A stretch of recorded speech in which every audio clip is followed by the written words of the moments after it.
là ngày vui nhất, tuyệt vời nhất của Chúa lễ và con dầu chúng ta. Vâng, những món quà của anh chị em, anh rể và bố mẹ.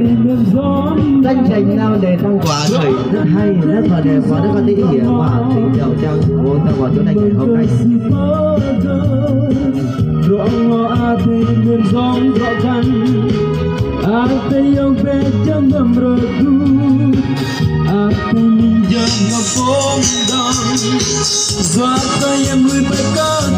Vâng, người anh làm ai như thế này chỉ có món quà, chỉ có men thôi,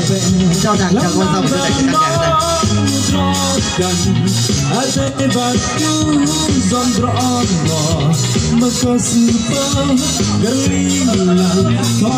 nhà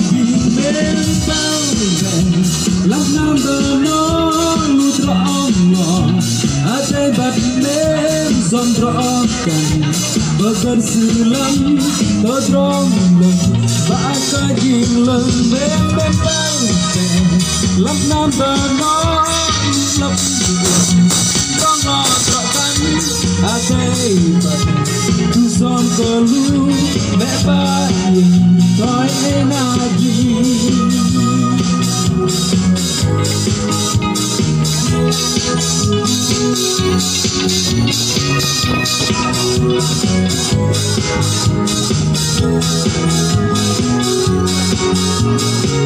từ trong xa năm năm đó nọ tay mềm gió bay cho căn ăn tay chú dòng đó nọ bằng cơn si phơ đơ cho ngô tay mềm gió cho căn tay ông bé chẳng ngầm rồi tu tay mình chờ lòng vốn đòn doa cây em nuôi bài cơ khả rằng bên bao mẹ lắm nam thờ nó rõ cần ở đây bà chú dòng rõ